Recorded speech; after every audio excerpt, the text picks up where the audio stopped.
تو اللہ اور اس کے رسول کو راضی کرنے کے لیے بڑے سے بڑا سودا بھی سستا ہے، بڑے سے بڑا سودا بھی سستا ہے۔ ایک صحابی آئے، یا رسول اللہ، میرا پڑوسی ہے، اس کی کھجور ایسے میرے گھر میں آتی ہے، اس پر جب پھل پکتا ہے تو وہ گرتا ہے، میرے چھوٹے چھوٹے بچے اٹھا کے کھانے لگتے ہیں، ادھر سے بھاگ کے آتا ان کے منہ سے نکال لیتا ہے۔ اس کی تو محنت کریں کہ اتنی سخت، وہ منافق تھا، اس کی اتنی سختی نہ کرے۔ تو آپ نے اسے بلایا، کہا بھائی ایک سودا کرتے ہو؟ کہا جی، یہ کھجور مجھے دے دو اور میں جنت میں کھجور دن لے کے دیتا ہوں۔ کہنے لگا یا رسول اللہ، کوئی اور آپ فرماتے تو میں ضرور حاضر کر دیتا، یہ کھجور تو مجھے میرے بچوں کو بہت پسند ہے، میں تو معافی چاہتا ہوں۔ اٹھائی منافق تو اس نے معافی مانگنی تھی۔ وہاں ایک صحابی بیٹھے تھے، ابو الدحداح، جب وہ چلا گیا تو کہنے لگے یا رسول اللہ، اگر میں آپ کو یہ کھجور لے کے دے دوں تو مجھے جنت میں کھجور لے کر دیں گے؟ کہنے لگے ہاں، سودا پکا ہے۔ تو وہ گیا اس کے پیچھے، کہنے لگا بھائی کھجور بیچو گے؟ کہا نہیں۔ کہہ رہے بھائی بیچ دو۔ ارے جا میں نے رسول اللہ کو نہیں بیچی، تجھے کیسے بیچوں گا؟ انہوں نے کہا منہ مانگی قیمت لے لے۔ منہ سے بول کیا لینا چاہتا ہے؟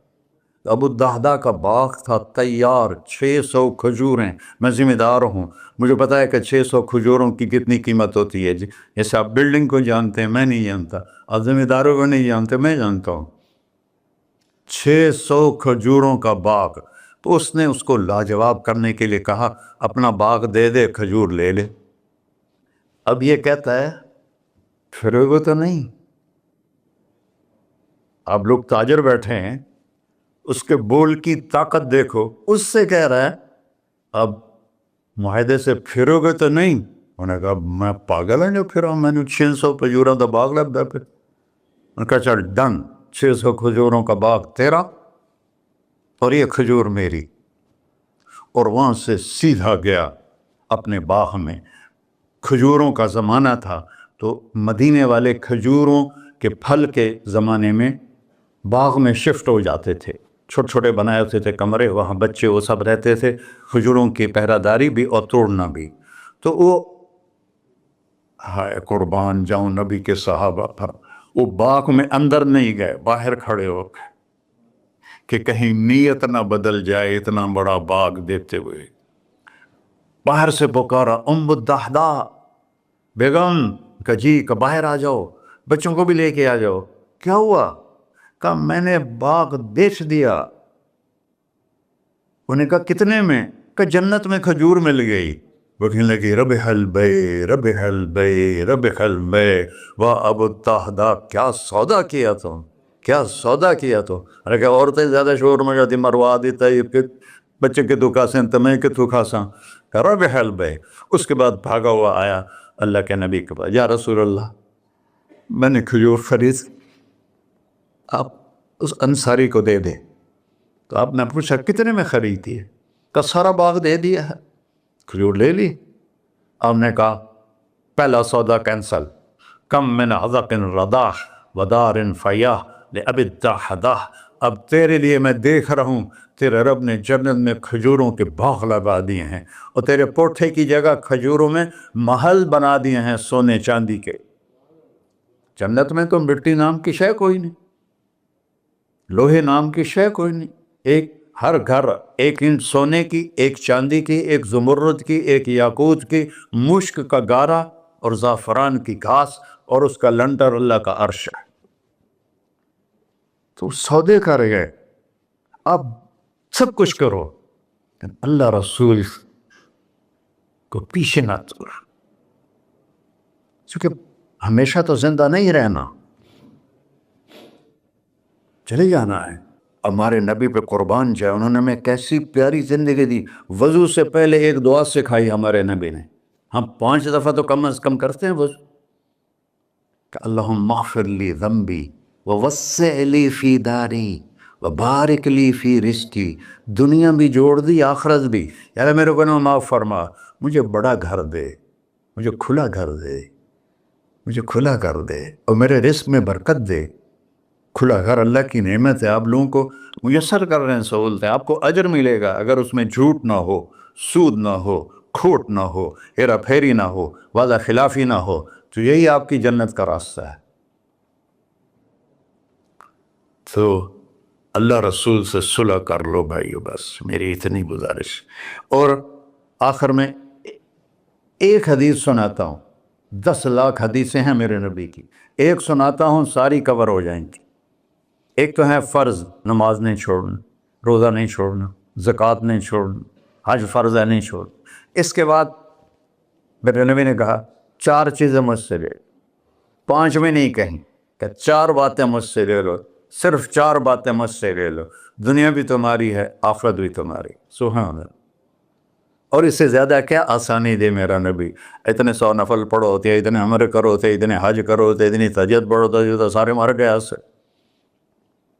کہ 4 باتیں لے لو، دنیا میں بھی مزہ رہے گا، آخرت میں۔ پہلی بات کیا ہے؟ صدق و حدیث، ہر معاملے میں سچ بولنا، جھوٹ نہ بول۔ ایک صحابی نے پوچھا یا رسول اللہ، مسلمان بزدل ہو سکتا ہے؟ اب نے کہا کنجوس ہو سکتا ہے؟ اب نے کہا جھوٹ بول سکتا ہے؟ کہ نہیں، جھوٹ نہیں ہو سکتا، سچ بول، سچ کی قیمت ادا کرو۔ حفظ و امانت، کسی کو دھوکہ نہ، چیز کوئی اور ہو، دکھا کوئی اور رہے ہو، میٹیریل کوئی اور ہے، بتا کوئی اور رہے ہو۔ حفظ و امانت، دیانتداری سے کام کرو، کسی کو دھوکہ نہ دو۔ آپ نے فرمایا میں اپنے امتی سے ہر گناہ کی توقع رکھتا ہوں، بشر ہے بیچارہ، لیکن میرا امتی ہے تو 2 نہیں کرے۔ واہ یا رسول اللہ، آپ نے کیا چاہا اور ہم نے کیا کیا؟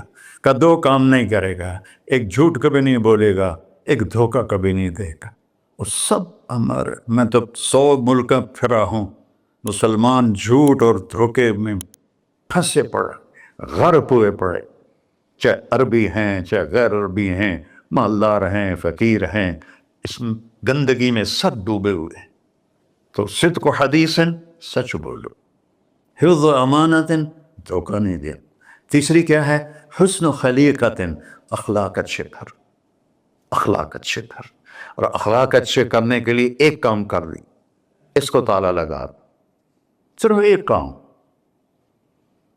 اس سے کوئی گالی نہ نکلے، جھوٹ نہ نکلے، غیبت نہ نکلے، طنز نہ نکلے، بے عزت نہ کرو۔ عام طور پر ہمارے ماحول میں نوکروں کو بہت ڈانٹ ڈپٹ ہوتی ہے، اس کو قابو میں رکھو۔ سوچو اسی جگہ میں ہوتا نوکر تو میں یہ پسند کرتا۔ اپنے اخلاق کی چابی ہے زبان کا میٹھا بول، اور خاص طور پر والدین کے ساتھ، اور سب سے زیادہ اہم بیوی کے ساتھ۔ میرے نبی نے فرمایا بہترین مسلمان وہ ہے جو بیوی سے اچھا سلوک کرتا ہو، کہ وہ ماں باپ بہن بھائی گھر سہیلی ماحول ثقافت تہذیب سب کچھ چھوڑ کر ایک بول کے ساتھ آپ کے گھر آ جاتی، آپ کے بچے کا 9 مہینے بوجھ اٹھاتی ہے، اس کو دودھ پلاتی ہے، اس کی چھاتیاں لٹک جاتی ہیں، کبھی آپ کے لیے وہ ناشتہ بنا رہی ہے، کبھی کھانا بنا رہی ہے، کبھی آپ کے کپڑے کا خیال کر رہی ہے، اور آپ ایک چھوٹی سی بات پر اس کی عزت اتار کے پھینک دیتے ہیں۔ تو میرے نبی نے فرمایا سب سے بہترین مسلمان وہ ہے جو بیوی کے ساتھ حسن سلوک کرتا ہو۔ پھر آپ نے کہا اور میرا سلوک اپنی بیویوں سے سب سے زیادہ اچھا ہے۔ اظہار محبت کرو، ماں سے باپ سے اولاد سے بیوی سے، اظہار بہت ضروری۔ یہ پریزنٹیشن اظہار ہی تو تھا، یہ اظہار نہ ہو تو پتہ کیسے چلے؟ اپنے ماں کے پاؤں چومو، باپ کا ماتھا چومو، ان کے آگے نوکر بن کے کھڑے ہو، بیوی سے کہو مجھے تم سے بہت پیار ہے، وہ اچھا کپڑا پہنے تعریف کرو، اچھا کھانا بنائے تعریف کرو۔ انسان بھوکا ہے اس چیز کا